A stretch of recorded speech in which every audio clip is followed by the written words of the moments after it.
All right. Hi, everyone.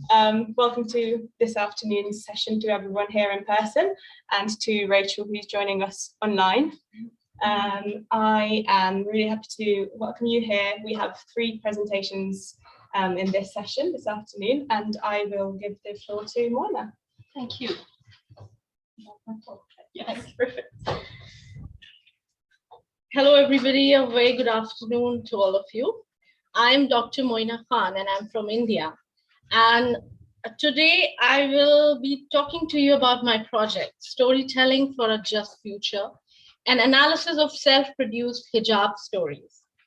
So through this project, I am going to share some of the hijab narratives from India. Why is this slide not showing?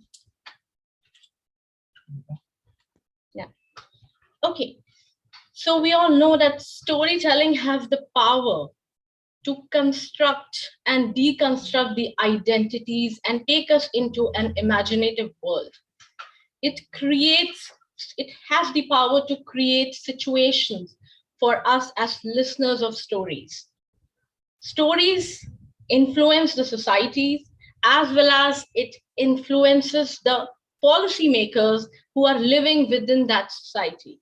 Stories are extremely important in that sense, and characters or storytellers occupy a central space.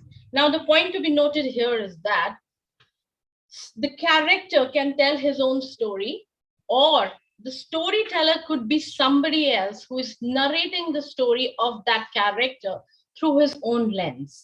Now, here comes the gap in the narrative. Recently, Indian Muslim college-going girls have been the characters in focus. So in January 2022, in a place called Udupi in Karnataka, girls who were college-going and wearing hijab were suddenly not allowed to enter the educational institutions. However, from the beginning only, they were wearing the hijabs and going to the same colleges. But when they came after the vacation and the lockdown, they were stopped from entering. So hijab is basically a piece of cloth, which is like a scarf, which is used by Muslim women to cover their heads. And its traces, the origin of hijab could be traced in Islam. So post this event in Udupi, similar incidents were witnessed from various educational institutions in India where authorities didn't allow girls wearing hijab to enter the universities and colleges.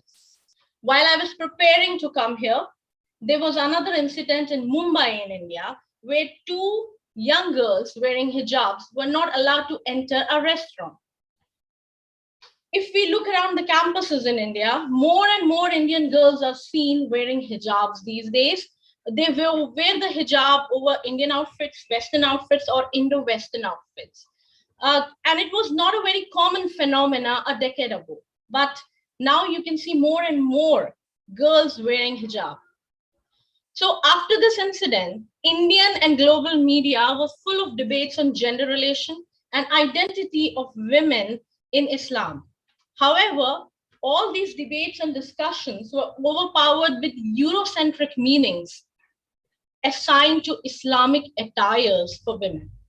And all the arguments popularly were reduced to oppression and liberation of women, of Islamic women.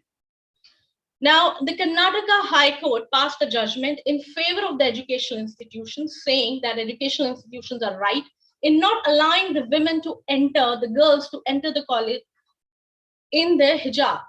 So they cited a lot of European thinkers, but they didn't cite any scholarship by Muslim women. Now, here comes the gap in narrative. Here, the narrative becomes an important element. Looking at the literature, covering the head is not just a practice which is limited to Muslims in India, but there are other religions in which women cover their heads, particularly in Sikhism and Hinduism. Now, this piece of cloth has become controversial and contentious when it is placed in context with a particular religion. Sarkar rightly points out the discussions about empowerment among Muslim women are not revolving around opportunities, accessibility, unemployment. Rather, they are talking more and more about oppression within the Muslim society. Sain in 1985 gave the definition of agency freedom, which is the freedom to achieve what one decides as a responsible agent. Now, this study revolves around this agency freedom, agency of hijabi women while trying to understand their relationship through their stories. I called for stories. I posted a call on various social media platforms asking for hijab stories from young college-going women, 18 to 25 years old. And this was a part of my pilot study. But the girls were really confused. They didn't understand what formulates a story. They wanted me to ask them questions as a researcher. And I didn't want to ask them any kind of questions because I didn't want to limit their answers to my questions. So what I did was, because they were unable to present a story, they were unable to understand, I gave them certain keywords: meaning, relation, association, onlookers, right, wrongs, advantages, and disadvantages. Now, the respondents were free to use these keywords or totally ignore these keywords. Use some, it was totally up to them. So I received many stories, out of which I analyzed the first 15 stories. Most of the stories I received were in the format of text, and they were in English and Hindi language. And there were other stories that were in audio format. After the stories were submitted, I asked them whether, did you use any kind of keywords? Did you read the keywords and did you use them? 73% stated that they read the keywords, but they never used it. However, there were 26% respondents who read the keywords and used few of them. So the findings were categorized into certain questions, and these questions being common among these stories. A majority of respondents started wearing hijab. So the first question was, when and why did they start wearing hijab? So I'm not asking these questions. These are just the categories of questions that were common. So when and why did they start wearing hijab? They said that they started wearing hijab when they were still in school. And the reason cited by them was because their family members, women in their families, were wearing hijab. And there was no mention of any kind of religious scripture. And there were 20% respondents who started wearing hijab when they understood the real meaning of hijab through Islam. So they read some verses like Surah Al-Mulk, Surah An-Nur, and they started wearing hijab. And some of them also started wearing hijab after going to a religious journey called Umrah. I would like to share some of the experiences that they shared in their various stories here. I had doubts if I would be able to wear hijab in such an environment. Let me just minimize this. Where there are hardly any Muslims, people will regard me as something outdated. I would now not have the required personality, and my friends or colleagues will judge me. Unfortunately, amidst all these thoughts, I chose not to wear hijab to blend with the work culture and not lose out on opportunities, as I was not completely ready to make such a drastic change in my life. But I decided that in future or after marriage, we'll wear it. But Allah had other plans. COVID happened. I realized how short a life is and how insignificant are we to not follow the God's command. My office reopened and they all accepted me the way I am. I don't have to blend in with the society.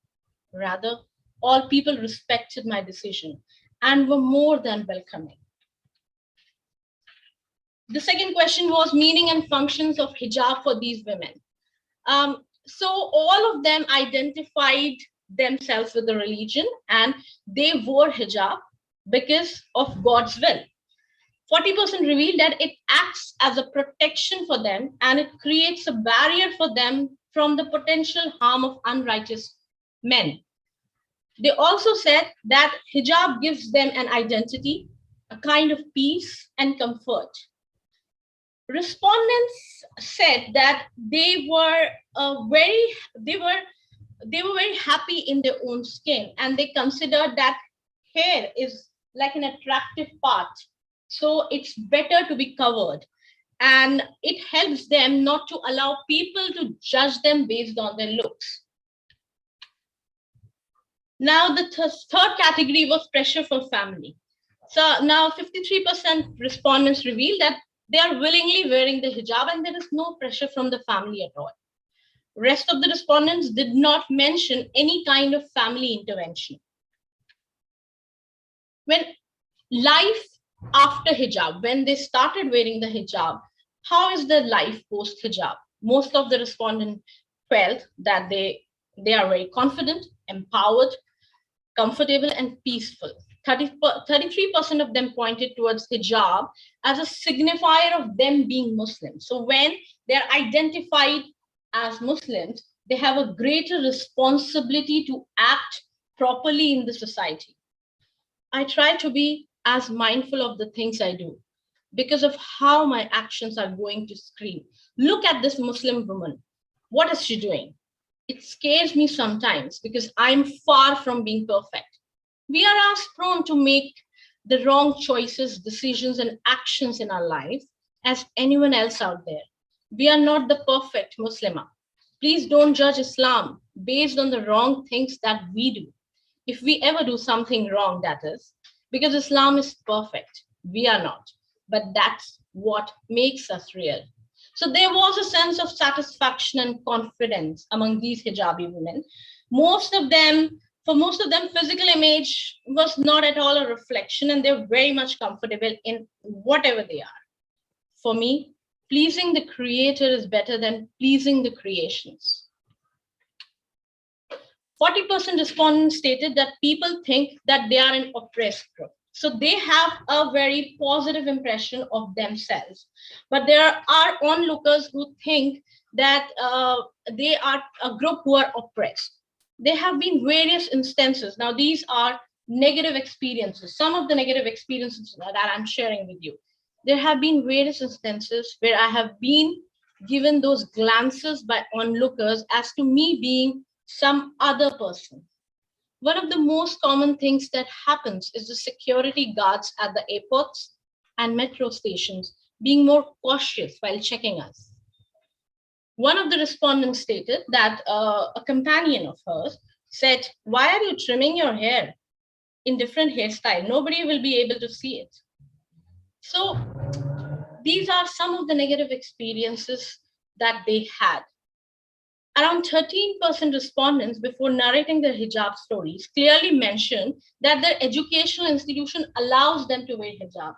Now, this point would not have come up earlier because here they are contextualizing with what is happening in India these days. Though no questions were asked to them about their educational institution, they still contextualized this story with their educational institution. Now, my analysis says that the probability of wearing hijab increases if members in the family are also wearing it. Learning from the scriptures and then wearing it is not a common practice among these women.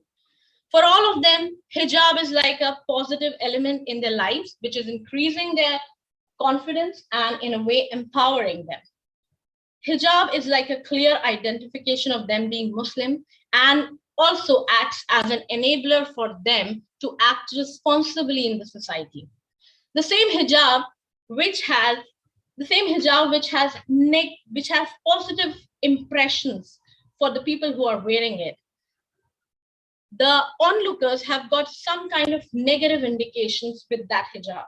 I just wanted to ask how you came up with the keywords you used, and was there any sort of way that you used to ensure that you didn't have bias in those keywords that you presented to your participants? Okay, so those keywords, basically, I got it from the various kinds of articles that are written online, right? So those keywords were those articles in the recent times. So video stories, articles, whatever came in the news. Yes, please. Yeah, I mean, you spoke about kind of the policy space and the implications this has on policy. And you said a very poignant thing, which is something about how the policymakers live within the community itself. Now, I'm curious about your own thoughts about how this kind of work does affect public policy, such that women who want to go to school and want to wear hijab, they can. How do you imagine that actually operating? How would you carry this forward into more of a policy space? By including the stories of such women on spaces like alternative media channels, like community radio stations, through podcasts, and gradually getting them on the mainstream platforms as well. So these women should reach the mainstream platform. The first step could be alternative media, and then they reach to the mainstream platforms. And there is no policy that denies education to women in India because of a particular attire that they are wearing. Have I answered your question? Yeah. I'll just ask that one quickly. I'm very interested in evaluation. I mean, it takes a long time to sort of evaluate this type of thing, see if it changes any sorts of behaviours. Is there any way you're going to evaluate this further? You've done your analysis of the story, really good, really interesting. Just wondering how it changes things in practice.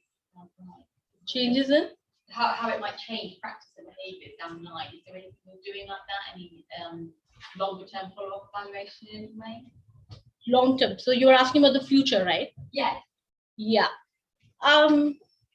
So basically, there is currently, I think that one kind of narrative is overpowering, and there is no space, and there doesn't exist another kind of narrative. So that narrative should be pushed somehow. So whenever you're writing an article as a news channel or as a newspaper, you're writing it from your point of view, though you have taken interviews, but let the other person also say something. The other group also represent along with that same article. So there has to be some kind of organized spaces. Those organized spaces are missing. So people are randomly posting videos, but how many of us are believing?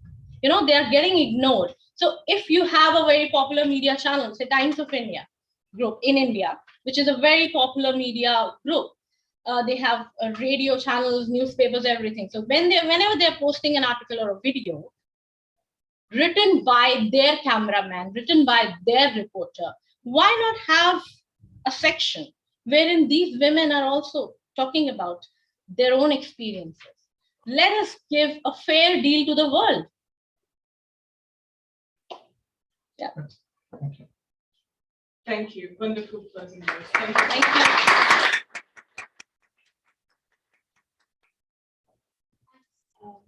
Who's next? So coming up next, I think we have Rachel joining us from the virtual world. Hi, Rachel. Do you have some slides that you wanted to? Yeah, shall I share those now and you can check that you can see them? Perfect. Yes, let's do that. Let's do that. That first one up there. No. Is that okay? Yeah. Okay. Is that working? Yeah, we can see you. That's great. Excellent. Great. I want a couple of videos and things that we can sort of share as well. So we'll make sure those go, or I can Perfect. them in the thing. Okay, lovely. Well, first of all, thank you very much. I'm sorry I'm not in the room with you, but hi to everybody online as well.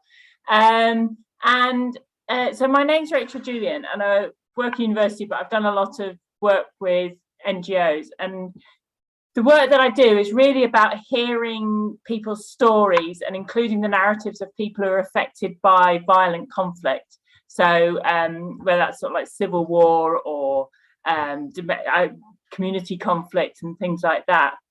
And I come from this very much from sort of like peace movement and peace studies approach. And one of the things that I feel very strongly about is that when we try to design peace processes, very often the people who are affected by it, who live in those communities, are excluded from the peace processes, or I was going to talk a bit today about the ways that they're protected from violence and the protection mechanisms. And that's because we've overly focused on top-down methods and approaches. But I think that the capacity that people have in those communities, and I know this now because I've sort of like had lots of time with them and listened to stories and seen them working, but their capacity to act, the knowledge that they have about what's actually going on, the capacity to act, and the knowledge that they have about the very particular circumstances, about why the violence is happening or what's going on, and also a lot of experience. I mean, having lived through that, I mean, they're survivors of violence in many ways. And they do a lot more than they're given credit for, than they're given opportunity to. And they are, to me, an essential part of creating a peace or a just and peaceful sort of way forward. But I am, as I've sort of brought here today, very bothered by the ethics of the storytelling, because the research methods that we do are sort of listening to people's stories, and these are co-designed workshops where people use artwork, so it's all very participatory and interactive. So for sort of peace and conflict studies, it's quite radical and new. But I realised, and I'll tell you about how I came to that realisation in a minute, but realising that what we don't have is for those people to have any control over their stories. They're still used as sort of like a research or a data collection or a needs analysis method. So although it's better than interviewing them with a sort of predefined set of questions, I've really sort of like, through the pandemic, to be honest, it's come through to this idea, the importance of people being able to have control over how their story's done. So that's why I'm here talking about this. So oddly, my question is about how do we help, or how do we work with rural women in South Sudan, how do we have control over their stories? And I'm going to show you a couple of videos that are about them. And my interesting thing is sort of like this idea of being a content creator or making your own digital story. What does that mean in like, and I use rural South Sudan because the women there are completely amazing. I mean, they do this work where they are trained to protect other people in their community from direct violence. And this is a place where there's loads of guns and loads of sort of like armed actors moving through, so people are displaced, worried about sort of like direct violence, like being attacked and rape and stuff like this, between different ethnic groups, between different tribes, between different political groups. And they've learned and worked together to reduce that violence. So they actually go up to armed actors and talk to them and try to explain to them how much harm they're doing to basically their own community. And they do this in this completely amazing way. We're used to protection being this sort of like this very sort of like big, strong people and men protecting women and all of these different myths. And they do this, and I'll show you the videos, with sort of dance and things like that. So it's really super amazing. And I think, well, I know there's tons that we can learn from them about how women do protection and what that means to do that. And they sort of have stories. So that's my question really, is how do we do this? And I got to this question because peace and conflict research is still this researcher-led activity, trying to understand what's going on and prevent violence and things like that. At the point before pandemic, and I used to sort of very often travel and be able to meet with people and sort of like attend places and share their stories and talk about the work a lot. And so that's sort of like March 2020, when we all very suddenly were at home, did make me, I had quite a lot of reflection time, and I actually created my own story about me. And I realized in doing that process this huge difference between me being able to control my story and say it, and other people really taking my story and using it in their research project. And that's really where I'm trying to figure out what the ethics are about telling the stories about these South Sudanese women, or how do we enable them to retain control. And I'm just going to briefly sort of like the story that I sort of came to is about this limerick, and I've been playing with twinery. So I'm just going to stop this a minute and share a different screen. So this is even twinery, because I'm really interested in this, the interactive nature, that you can actually make choices. So I'm not going to go through the whole thing, but I was talking very much about the story I had about being sort of like home where I was stuck and how I had to change paths. And through this, sort of trying to explain that there are sort of short little bits in this, but being able to sort of like help people, enable people to explore different dimensions. So this whole thing about voice, then being able to choose to just explore the voice component of the story. And sort of like being able to link to what I mean by the different things. So although I could let people find their own route through my story, I was controlling what was said on the page. And this was something I only had access to, this twinery page. I could adapt it and rewrite it and things like that. And that's very different to things like that. Yeah, so what happened with my desk is I realized the problem with working at home was not that they didn't have a desk, it's that I didn't want a desk. So there's things like that just sort of like would never come up in something. So I'm going to just share a couple of the videos with you now. So these are my two favorite videos from the women. So these are the women protectors who are protecting their communities. They're really short.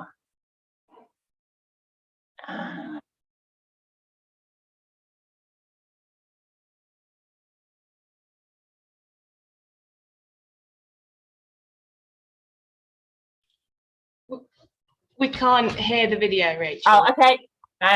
Let me just. I think if you reshare the screen with sound, thank you. Yeah, that's fine. Share screen. There you go. Let's click. Definitely click this time. There you go. 5 years old. The reason why I'm here now in Juba is we had the message that there is going to be a conference here in Juba which will bring all women from all over the South Sudan. So for our organizations, NP, they also invite all WPT from from different states to come. They trained us with some skills like peace building, community protection, GBV awareness, and many others. So she's talking about it herself there, and then this one is the one where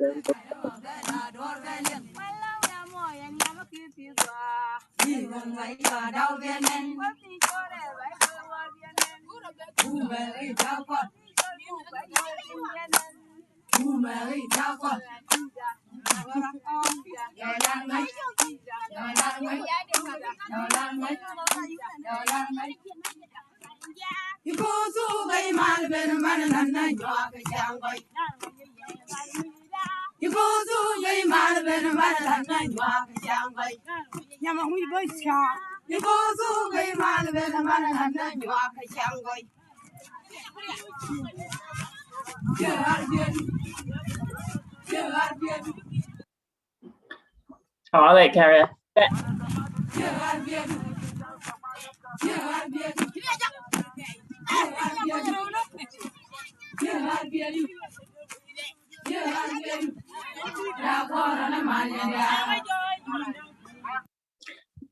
So they are really really quite different from the sort of like the normal protection things that we often sort of think about and sort of see when we talk about it.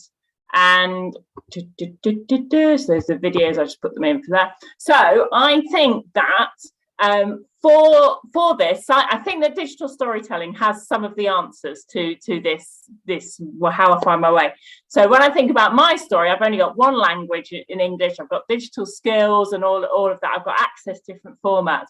But thinking about those women, there's multiple languages, limited infrastructure. We don't know so much. There's not so much idea. I don't know that they'll want to do that. What can be accessed? So there's a number of different issues that I've identified that need to be solved. But what I think for me is that sort of like, what are the ethical issues? What do we need to encounter?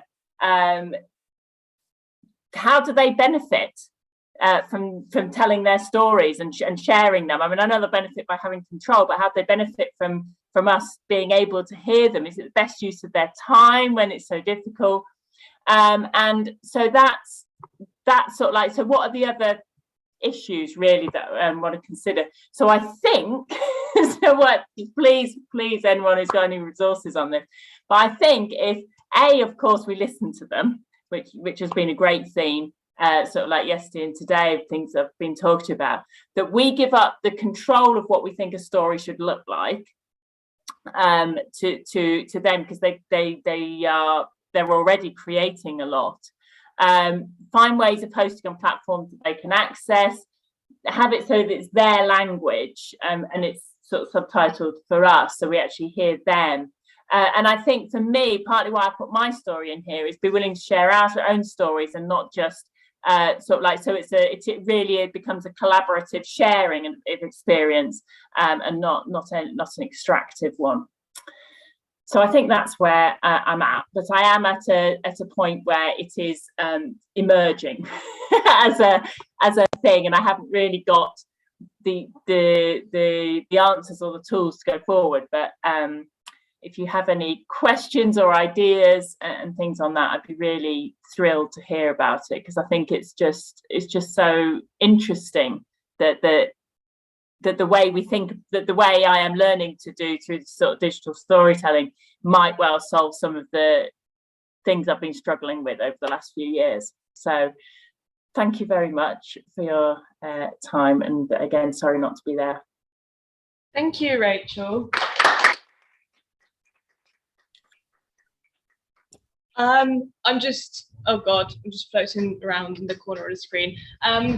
Did anyone have any questions here in the room or on the chat? Can't see any hands. I had a question. I was really wondering, I was guessing from your introduction that this work with the South Sudanese women was happening before the pandemic. Yeah. Has this continued on throughout the pandemic in any capacity? It has. So I'm working sort of very much with an NGO who's been out there, and so they've been there for maybe nearly 10 years now, and so built up. So there's about 4,000 women who have now been trained and work in their own communities, like the ones you saw there, and they did manage through the pandemic. So in fact, South Sudan had a very different, I mean, probably many of you know that South Sudan had a very different experience of the pandemic than we did here in Western Europe.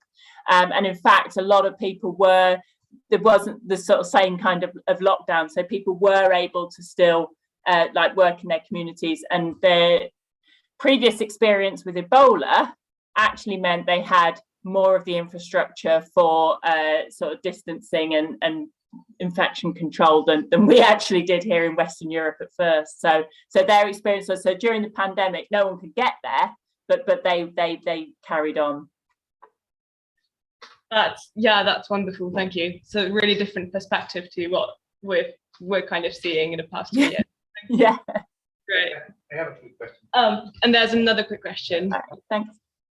Have you had conversations with the groups of women that you work with about the ethics, and what do they consider the ethics? Just like in universities, we have review boards, institutional review boards. Have you done a process in which you propose what you're trying to do, and then you get the feedback saying this is okay, this is not? we feel that this is safe or not? Yeah, well, ethical review boards are really interesting in this because they're concerned with sort of like, are you doing the research in an ethical way? So when we do stuff which is co-design, so where we work, I mean, well, I say me, it's sort of local researchers work with the communities to design workshops in which people are talking about the things that are important to them rather than what we think is important. So that's a lot of the co-design is. Those are fine because and stuff like that. So they're ethical, they're ethically done as a research project. I think what I'm interested in is sort of maybe some of the deeper ethics of should I manage to, I can't go back to South Sudan yet, but should I be able to go back to South Sudan and sort of like meet with them? I don't know how to sort of like, how do we teach them about a way of sharing their stories that they still have control of? So do we teach them how to be YouTube content creators, for example, or is that so? I know partly I got very interested because I saw a thing with people from Black Lives Matters very much sort of like saying being content creators on YouTube really enabled them to share in a way that they were happy with and didn't feel constrained by anybody else's methods. And so whether or not that's something they can do, the ethics of going there and saying, hey, do you want to have your own channel on YouTube, is something I think needs to be a bit more explored. Thanks. Oh, thank you, Rachel. There's another question. I'll get out. Yeah. Go ahead. Yeah, just kind of following through on that same question. The question of control over their own stories. And as content creators, of course, they do have a lot more control over their stories. They would be collaborating with you on the research.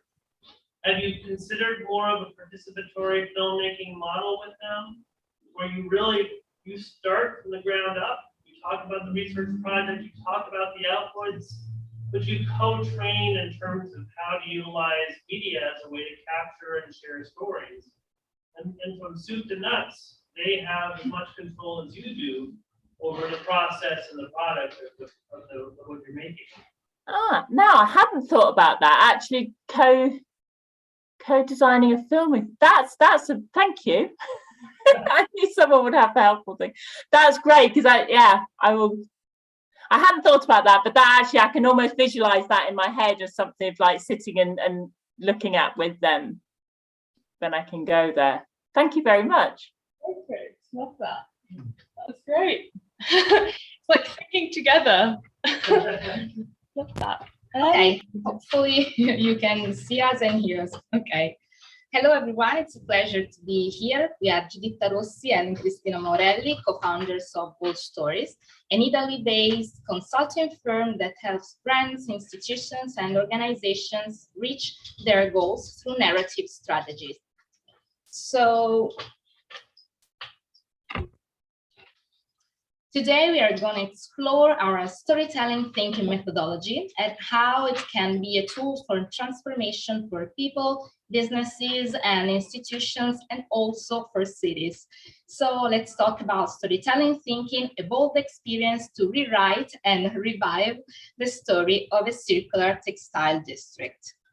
So we asked ourselves, how can storytelling help rewrite a city story? And also, how can storytelling help its businesses imagine new perspective? So let me introduce Prato, the city I live in, and the headquarters of our consulting firm. Prato, the largest textile district in Europe, is known as a circular economy pioneer.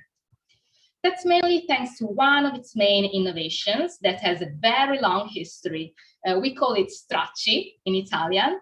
Stracci are recovered wool from shredded old clothes and industrial scraps, a perfect example of circularity and the principle of circularity when circularity was not so widespread many years ago. So the technique is about gathering used textile products that have reached the end of their natural lifetime and transforming them and generating a new raw material. We have piles and piles of these textiles in our warehouse. So Prato developed as a circular and a textile district. One feature of industrial district in general, and Prato makes no exception, is the specialization and distribution of work among a network of small business firms along the city. That's interesting because this striving for self-realization, we can call it an entrepreneurial mindset, we can say that once led the city to success, now is becoming a threat. This attitude towards fragmentation seems to be embedded in Prato DNA, and it affects the way the city make decisions, so the decision-making process, the behavioral process. We can say that Prato thinks in silos, in independent clusters of excellence. While this story, and it was a beautiful story, made Prato prominent, that's in the past. The city hasn't made it evolve. It wasn't able to make something new about this narrative. So we think we need a new way of thinking to imagine a different story for this city.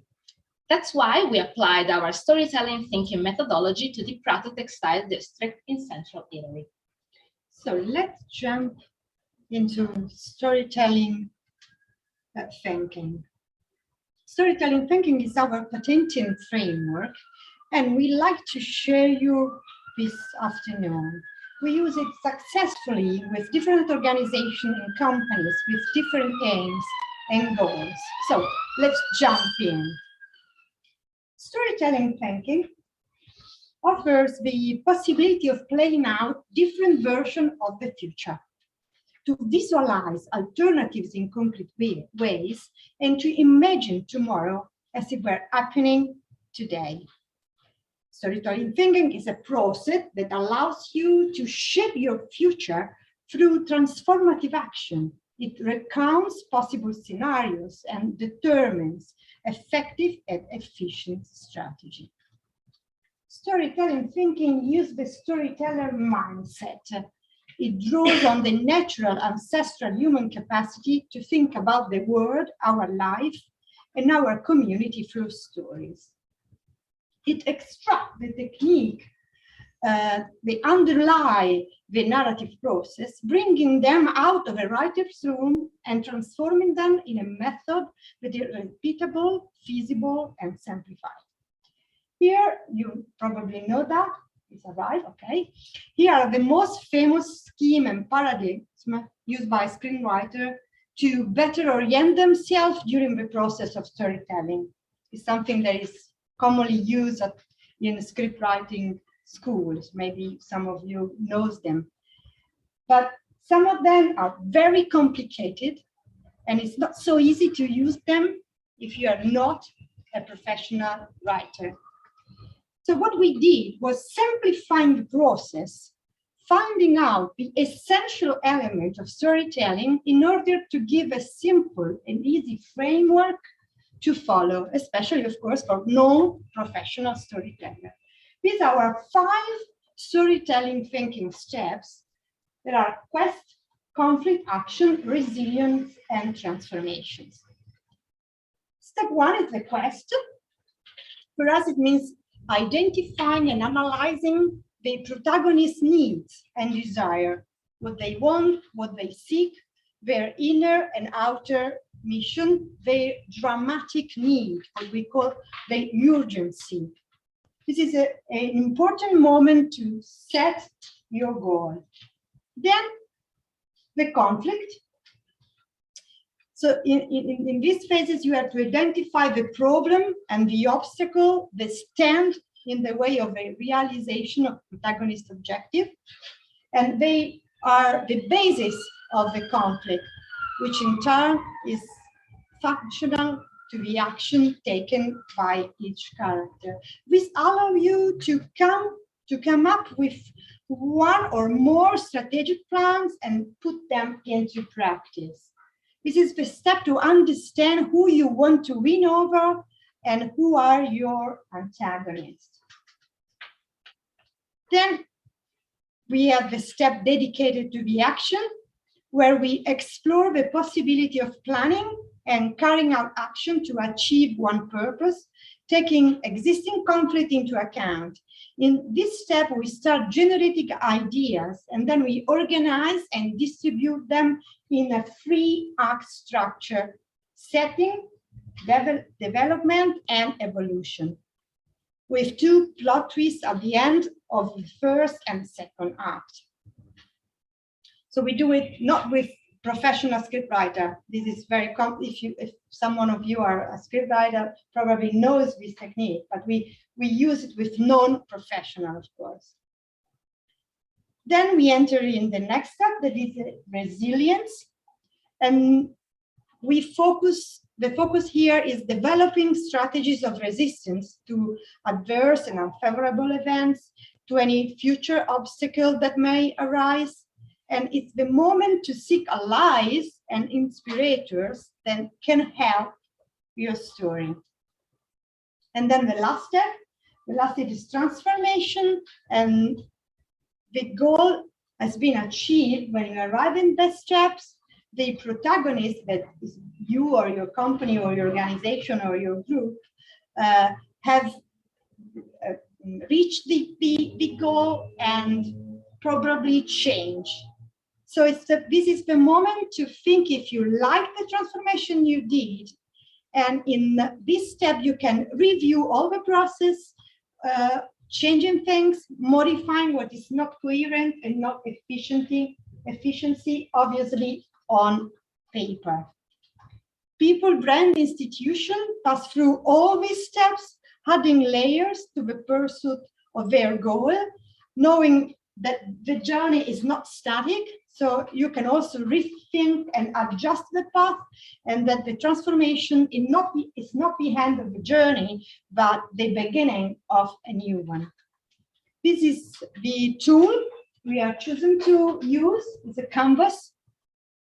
And we use it many times in our workshop with completely different people, as it's very, very, very useful. And this is a great tool to design processes, because it allows you to have all the relevant information on the same level, and that unites you thoughts and ideas. And because what we want to do is to provide people with actionable tools, and this is why we have created this methodology and this canvas. So what we want to do to rewrite and revive the story of Prato is to look at it from a fresh perspective. So that's why mid-pandemic in 2021, we gave a series of online workshops about storytelling thinking to investigate what circular economy and sustainability means for the next generation of local entrepreneurs. So we began with 3 avant-garde outfits: a circular and sustainable textile production center, a design center for sustainable innovation, and then algorithm-based circularity evaluation firm. 3 young brands in the city of Prato. So workshop participants played out different versions of the future. Their stories and words written on their own devices were then elaborated in our digital storytelling thinking canvas that we have seen before. Every workshop gave us a different take, a different aspect of sustainability and circularity. Storytelling thinking proved to be an effective tool to make teams think about complex issues and find paths and new ways of working. It also allowed us to find valuable insight can be further elaborated. It was very interesting to hear directly from the next generation of business owners what they can offer to the city, and also what they expect the new paradigm will be like. From all narrative elements emerged a fresh vision of circularity and sustainability in the city of Prato, with shared values, new business models, trends, technological solutions, for example, from the algorithm-based firm, and also community engagement solutions. This pilot project, that's a pilot project, allowed us to define 8 key takeaways to rewrite and revive the city, the story of the city, that hopefully are useful also for you. So that's what we've learned. You need heterogeneous and diverse teams so that every person can contribute to the story with their own skill set and expertise. Setting goals with this narrative approach in mind allows you to redefine them in a more accurate and concrete way specifically. Then we talk about scenario analysis. So making it and then an analysis of this scenario through this narrative approach make obstacles and improvement emerge. They emerge directly from the canvas. So you can see everything on the same level. So you say, okay, this one. So it's really accurate and concrete. Scenario analysis through a narrative approach make obstacles and improvement emerge more clearly as well. Design in action with this 3-act structure in mind that for storyteller is so clear, but for people it's not so clear at all, promotes experimentation and the creation of a winning strategy. And then, you need and then plot twist at the end of every act boost the ideation process. So you put all the ideas. What we did, and is exactly the work the screenwriter do. So you put all the ideas, you divide it in 3 acts, and then you put 2 plot twists. You can find a plot twist in every story. I'm a scriptwriter. I used to so you have to find it even in your story, that plot twist that change things and take you in the other act. You can find it even in your personal stories, in the story of your group, in the story of your community. And these things move the story, the real one. So you write on paper, but then you can pass through the real one. So plot twist at the end of every act boosts the ideation process. Then fear of failure is enemy of innovation. So allowing yourself to safely fail because you are on paper, so you can fail, generate fresh idea for resilience and strengthen lateral thinking and creativity. To reach a final metaphor, it's necessary to go through all the paths. And then the last one, the process builds an innovation habit and permits to reach your goals and make powerful decisions better and faster. So what's next? The next step we want to do is to extend the methodology to the main players in Prato with a systemic multi-stakeholder participatory approach, embracing public and private sector, residents, companies, social entrepreneurs, NGOs, schools, and university, of course. Storytelling thinking can become an efficient tool for a more authentic city branding in order to make Prato and its textile district attractive for residents, but also for tourists, talent, firms, institutions, and organizations.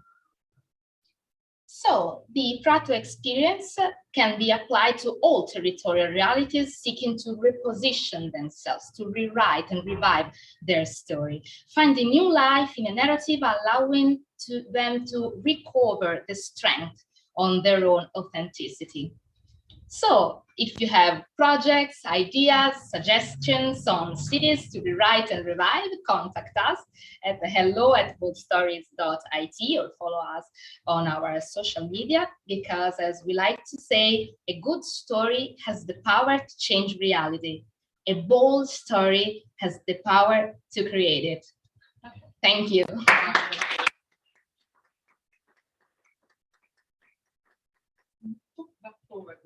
Picture with yourself so that you can and go there and next to it. Sorry if you haven't recognized me, I'm on the message. Thank you. And with this methodology of storytelling thinking, we just plan and design our campaign. We make a social campaign in Italy called Color Carne, that means flesh colored. And color carne in Spanish is the same. In Portuguese is maybe color de pele. Anyway, it's flesh color. So we make this campaign. You can find it in English online, like Color Carne, and we change the dictionary. as you know, color carne is my color carne. And So- my color carne? Not your color carne, I'm sorry. So we decided to make this campaign. We made it in social media. And on social media, everyone, share our cards asking to change this thing. So in Italy, 5 dictionaries changed the expression of color carne, that now it's not just pink, but it's all the color of the human being. So, so if in Italy someone used the expression color carne, it's definitely racist because the dictionary said that. So we want to make something very clear. And if you digit it in Google, you find not only pink images, in Italian, of course, you digit color carne, but you find color carne of every color because we are Every color. Every color. So we are. And we projected this campaign with this methodology. We work with this 3-act division of the ideas with the plot twist at the end of every act. Yeah, so you can really use this kind of storytelling thinking for a variety of different activities. So C can be a great way to coordinate these tables, to coordinate different teams, and that's exactly what we are trying to do in our city. Amazing. Thank you so much. Thank you. Did we have any questions in the room or online? Nothing in there. Oh, yes. Yeah. Yeah, so I'd love for you to talk about your partnerships and how you connect your work with the bigger frame about restoring and process. Are you working with the city? Are there merchant groups who are trying to rebrand? Like, how do you apply this work? Yeah, the methodology. No, Yeah. you mean how we work with a group of stakeholders? I suppose so. Aside from the storytellers, what's happening outside of the project in terms of connecting their stories and this rebranding? How do you connect it with the city of project itself? Yeah. We've started this pilot project with small local entrepreneurs because we want to have a take on something new and effervescent that's happening in the city. And then we are broadening these operations with the local administrations because they have different table on this thematic, and they are really working on great projects that are all separated in a way, we can say, because that's our DNA. We've always do that during lifetime of the city. So we want to put together all the stakeholders on our territory. So NGOs and association. Prato has a really long history of association in the city, and also NGOs, but also companies, because we think that we have to take this multi-stakeholder approach to solve social problems and also economical problems as well, because we are all on the same boat. You can say that? I don't know if English is the same. We are all together in this journey. So we want to coordinate and help facilitate this discussion with professional city experts and universities. So we are facilitators with this tool, this methodology that we know it's great to design processes. So that's our job here in this context. We work in small group, and then we open up, like circle like that. So now we are like here. Thank you. Any other questions? Yeah, I was going to ask as well. Yeah. In the end, that you said that you are going to work with residents, yeah, as well. But I was also wondering if these businesses, you had 3 businesses that you have been working with, or 3 different types? 3 different types. Have they, I don't know how long this process has been going on, but have they been able to implement anything that you got out of this from kind of writing their circular stories? Like, have you seen results that they were able to implement in their business strategies? Oh yes, in their specific business strategies, yes, a lot.